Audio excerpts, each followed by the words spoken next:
नमस्कार, आप सभी को हिंदी कहानी में स्वागत। माघ महीने मौनी अमावस्या का विशेष महत्व। अमावस्या के दिन पवित्र नदी में स्नान करना चाहिए, साथ ही इस दिन दान भी करना चाहिए। अमावस्या के दिन भगवान शिव और माता पार्वती की उपासना की जाती है। धार्मिक मान्यताओं के अनुसार पीपल के वृक्ष में देवी देवताओं का वास होता है, इसलिए इस दिन पीपल के जड़ में जल अर्पित करने से सभी मनोकामना पूर्ण होती है। अमावस्या व्रत कथा विशेष महत्व है। कथा को सुनने से पहले वीडियो को लाइक और सब्सक्राइब कर लीजिए। अमावस्या व्रत कथा शुरू करते हैं। पौराणिक कथाओं के अनुसार राज्य में एक गरीब ब्राह्मण रहता था। पैसों की कमी के कारण उसकी पुत्री का विवाह नहीं हो पा रहा था।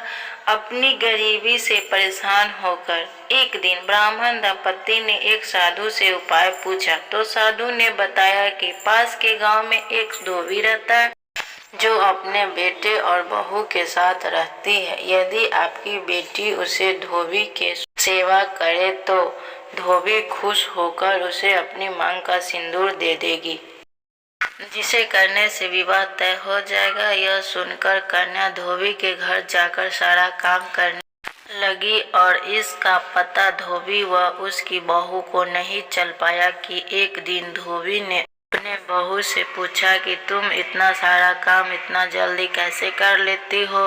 बहू बोली, मुझे लगता कि आप यह सारा काम करती हैं। धोबी चौंक गई और नजर रखना शुरू कर दिया। धोबी ने जब सुबह उठकर देखा तो एक कन्या चुपचाप उसके घर का सारा काम कर रही।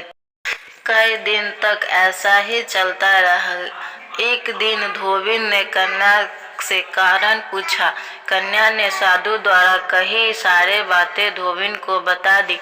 उसकी बात सुनकर धोबी ने अपने मांग का सिंदूर उसे दिया और उसी समय धोबी के पति का मृत्यु हो गई।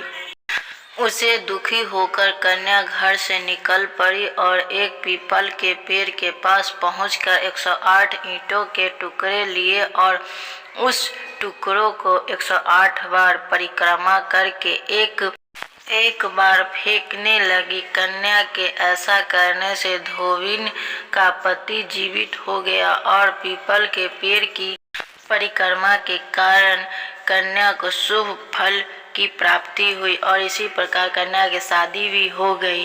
हे शिव पार्वती, जिस प्रकार उस लड़की को मनोकामना पूर्ण किए, उसी प्रकार जितने लोग कथा सुने सभी को मनोकामना पूर्ण करने